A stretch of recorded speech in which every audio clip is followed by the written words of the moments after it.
पंचांग, जो भारत का परंपरागत काल दर्शक तिथि पत्र है। तिथि पत्र यानी कैलेंडर में प्रयुक्त होने वाले 5 अंग या 5 भाग ही पंचांग कहलाता है। ये 5 तत्व 5 अलग अलग समय की इकाइयां हैं, जिन्हें तिथि, वार, योग, नक्षत्र और करण के नाम से जाना जाता है। पंचांग में मास या महीना चंद्रमा के अनुसार होता है। अलग अलग दिन पृथ्वी से देखने पर चंद्रमा के भिन्न भिन्न रूप दिखाई देते हैं। जिस दिन चंद्रमा पूर्ण दिखाई देता है उसे पूर्णिमा कहते हैं। पूर्णिमा के उपरांत चंद्रमा घटने लगता है और अमावस्या तक घटता रहता है। अमावस्या के दिन चंद्रमा दिखाई नहीं देता और फिर धीरे धीरे बढ़ने लगता है। लगभग 14 व 15 दिनों में बढ़कर पूर्ण हो जाता है। इस प्रकार चंद्रमा के चक्र के 2 भाग हैं, जिन्हें शुक्ल पक्ष और कृष्ण पक्ष कहा जाता है। सबसे पहले जानते हैं पंचांग के पहले अंग यानी तिथि के विषय में। एक चंद्र मास में 30 चंद्र दिन या तिथियां होती हैं, यानी एक तिथि की अवधि चंद्रमा द्वारा सूर्य के सापेक्ष 12 डिग्री आगे बढ़ने में लिया गया समय है। अगर चंद्रमा और सूर्य के देशांतरों में अंतर 0 डिग्री से 12 डिग्री के बीच है तो उस दिन को पहला चंद्र दिवस या पहली तिथि माना जाता है और इसी तरह ये क्रम आगे बढ़ता है। पहली तिथि और 16वीं तिथि को प्रथमा या प्रतिपदा कहा जाता है। 16वीं तिथि पूर्णिमा के बाद आती है, इसलिए उन्हें एक दूसरे से अलग करने के लिए इन्हें 2 पक्षों में विभाजित किया गया है।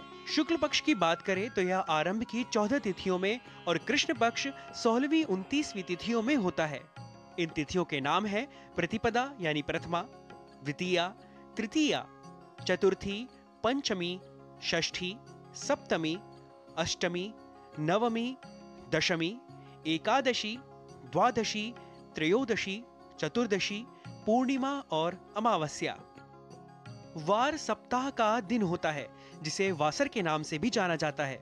एक सप्ताह में 7 दिन होते हैं और वो है रविवार, सोमवार, मंगलवार, बुधवार, गुरुवार, शुक्रवार और शनिवार। सप्ताह के इन 7 दिनों के नाम 7 खगोलीय पिंडों के नाम पर यानी सूर्य, चंद्रमा, मंगल, बुध, बृहस्पति, शुक्र और शनि पर रखे गए हैं। बात करते हैं पंचांग के तीसरे अंग नक्षत्र की। किसी निश्चित समय पर किसी निश्चित दिन राशि चक्र के 27 भागों में से एक तारामंडल ही नक्षत्र होता है। नक्षत्र की सीमा 13 डिग्री 20 मिनट होती है। यह मान 360 को 27 से भाग देने पर प्राप्त होता है। प्रत्येक 13 डिग्री 20 मिनट की सीमा पर एक नक्षत्र होता है। इन नक्षत्रों के नाम है अश्विनी, भरणी, कृतिका, रोहिणी, मृगशिरा, आर्द्रा, पुनर्वसु, पुष्य, आश्लेषा, मघा, पूर्वा फाल्गुनी, उत्तरा फाल्गुनी, हस्त, चित्र, स्वाति, विशाखा, अनुराधा, ज्येष्ठा, मूल, पूर्वाषाढ़, उत्तराषाढ़, श्रवण, धनिष्ठा, शतभिषज, पूर्वा भाद्रपद, उत्तरा भाद्रपद और रेवती। बात करते हैं योग की।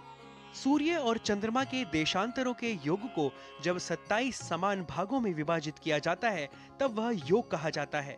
इन 27 योगों के नाम हैं विश्वकंभ, प्रीति, आयुष्मान, सौभाग्य, शोभन, अतिगंड, सुकर्मा, धृति, शूल, गंड, वृद्धि, ध्रुव, व्याघात, हर्षण, वज्र, सिद्धि, व्यतिपात, वारियान, परिघ, शिव, सिद्ध, साध्य, शुभ, शुक्ल, ब्रह्मा, इंद्र और वैधृत। करणों की कुल संख्या 11 होती है। इन्हें 2 भागों में विभाजित किया गया है, चर करण और स्थिर करण।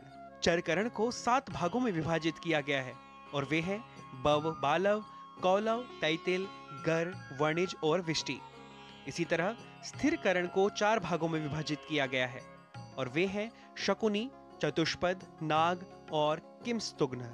करण को तिथ्यर्धम करणम के रूप में परिभाषित किया गया है, जिसका अर्थ है कि करण तिथि का आधा भाग होता है।